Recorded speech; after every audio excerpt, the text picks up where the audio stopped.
Joe Arrington, Arrington, Public Information Officer, San Antonio Fire. Just before 10:30 this morning, we were called out here to 1210 Links Bend for a report of a structure fire. Crews arrived, found heavy fire coming from the original structure as well as spreading to a adjacent exposure structure. Crews initially made an aggressive interior attack on the original structure to try to get it knocked down, as well as the exposure structure. Conditions quickly deteriorated while they were in there. They had to pull out, and we had to go defensive with the ladder trucks you can see behind me.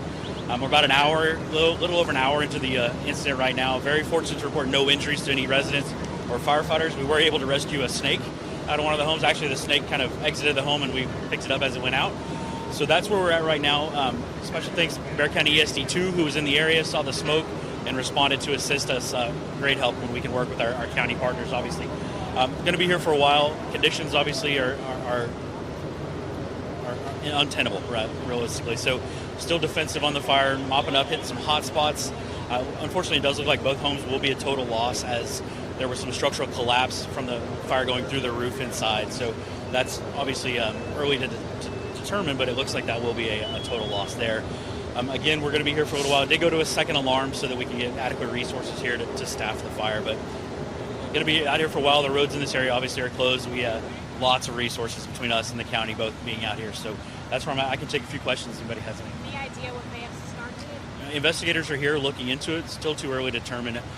Like I said, they can't really get too far inside because it's structural integrity, so it'll take a while to look at it, but they are here, and once the fire is completely out, they'll get in there and start digging through and trying to figure out exactly what started it. We heard the entire second floor collapsed. So it does look like in the original structure, part of the second floor did collapse.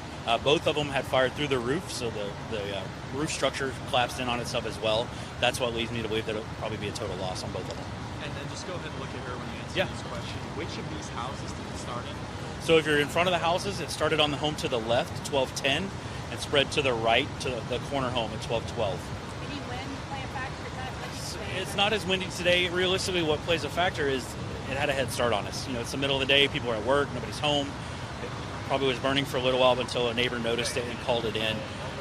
That obviously puts us behind the eight ball getting in there when you have a fire that's deep-seated, already spreading.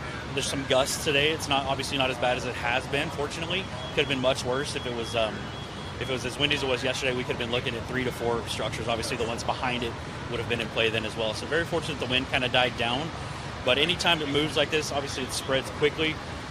Fire kind of creates its own wind sometimes, and it spread quickly through the fence and then to the home next door as well. So, as far as we know, nobody was home. It was called in by a neighbor.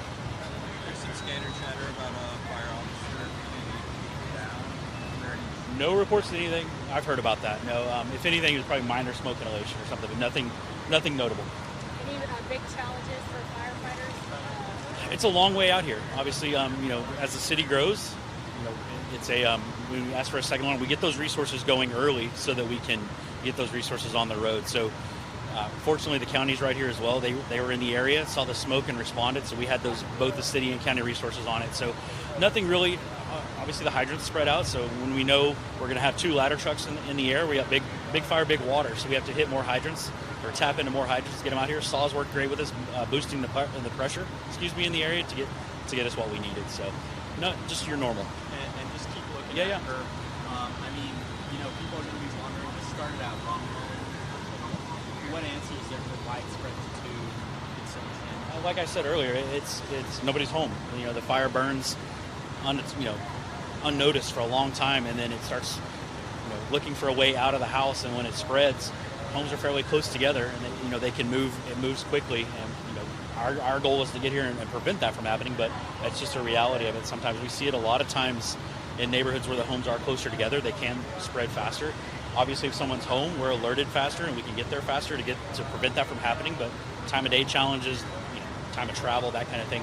It's the sooner we know about it, the sooner we can get here. So obviously, if the fire has a head start on us, it's going to be a challenge.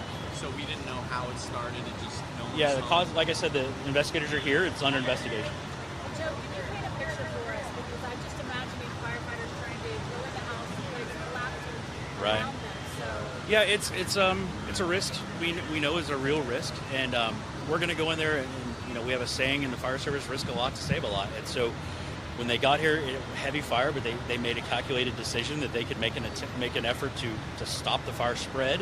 It was so deep-seated that they had a valiant effort of getting in their aggressive attack, and then when conditions start worsening, the battalion chief that's here makes the call and says you need to back out, and nobody wants to be pulled out. That's our job. We want to get in there and put the fire out, save property, save lives. So it's frustrating, but obviously, keep going back to the point of it being it having a head start on it. So it's difficult to have to pull out, from the structure to go in and start fighting it defensively. And when you have two homes that are heavily involved, when you get here, that's already an additional challenge. So again, we're fortunate with our neighbors in the county. We're here quickly to help with that exposure structure as well. The structures have to be demolished. Most likely, obviously that's a code enforcement decision, but their structural integrity will be looked at, and if they're a total loss, they will likely demolish. So not as of now, but we will talk to the residents and see if they need resources. If they have family in the area they can stay with, they usually prefer to do that. It's up to them. If we need to call Red Cross, they haven't been yet, but they will be if we need to.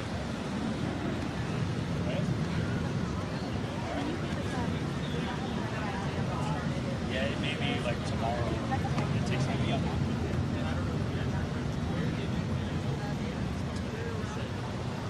I don't know exactly where in the home. When we got here, nobody was home. I don't know if vacant or lived in, but nobody was home. And the houses that it did spread to, was anybody home there? Is that No, why? nobody was home either. It was called in my house. But I think you had to evacuate.